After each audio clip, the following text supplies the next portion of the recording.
What did you think of some of the things that they passed at their meeting? Specifically, The dorm rooms and they did approve a financing plan, a bond plan for another residence halls. We still haven't determined when we're going to go forward with that, but we do have the approval for it, and that's good.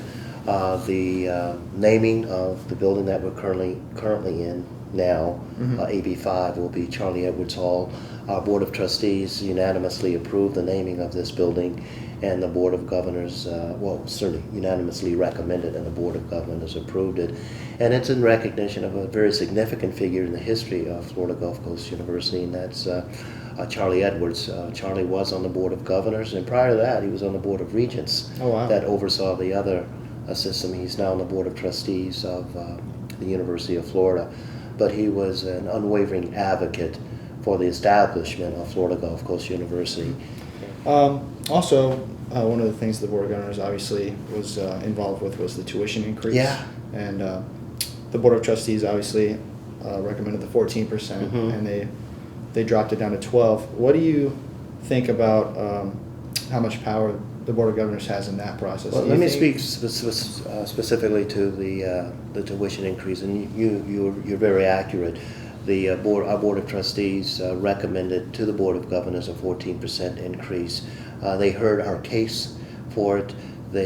Meaning the Board of Governors, they approved a 12% increase. They allowed us to appeal that decision, and they heard our appeal.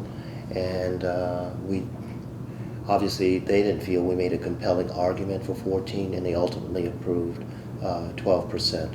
And that's what we're operating on, as you know, this fiscal year.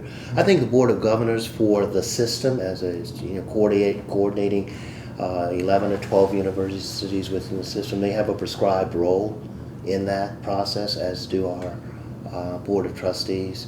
So I think the Board of Governors has a legitimate prescribed role in overseeing and coordinating the 11 or 12. The number of institutions seem to be growing, but all of the state universities to ensure that in the collective we're meeting the higher education needs of Florida.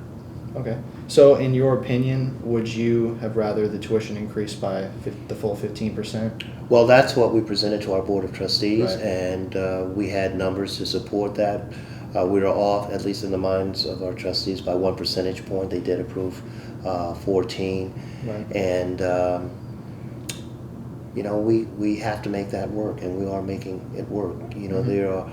There are checks and balances within the system and our governance and coordinating and the coordination of our system. And our role, this administration role, is to go to the Board of Trustees and present them a balanced budget based on certain assumptions. And we went to them and presented a balanced budget based on a 15% increase in tuition.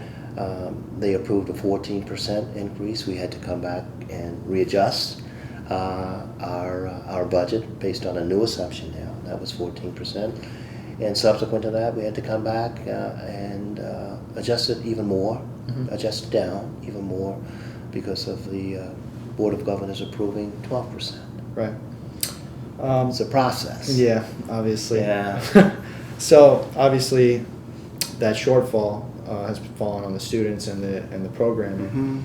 What would you say to the students to justify your guys' argument that you made to the Board of Governors for the larger tuition increase? Well, I think you can certainly go online and see exactly what we said, and our focus always is on enhancing student success. Right. That's what we want to do, and there are many components to that. And we thought we made a compelling case at each stage of the process.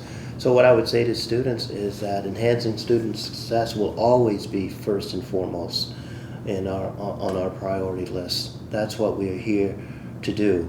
And we presented a budget with a 15% increase that would have added more faculty, staff, try to take some of the burden, if you will, off a very heavy advising load that our advisors have. And we will still continue to have those components as priorities. We are able to start some new programs this year, tested them last year, maybe expand them a little bit this year that will identify students early on in their career here who may be having some problems. We intervene, provide them additional co-curricular programming to increase the probability of their success. Right. So, I'll just say to you and the students, student success, we stay laser focused on that. And that has, I mentioned before, many components: class size, course availability, advising, programs that are sort of that are designed to intervene before students fail and to identify them and provide them with the support they need to be successful. Right. If there was something you could change about the current system, like the Board of Governors overruling the Board of Trustees recommendation, was there something you would change about that in terms of like the checks and balances? I think as long as, and we do have processes in place where we can appeal decisions, right, where we can go back and say, hey, take another look at this. I think it's important for the citizens of the state of Florida to have checks and balances. I don't think all of the power and authority should lie within one governing body, Board of Trustees, or one coordinating body, Board of Governors. Mm-hmm. So I'm very comfortable. I understand the structure. I'm comfortable with the checks and balances.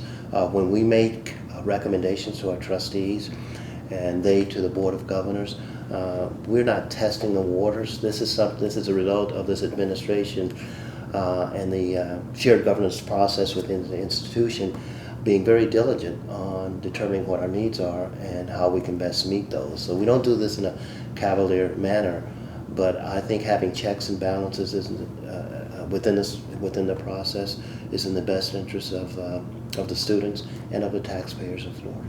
Right. Well, thank you for your time. Okay. I really appreciate it. Real good.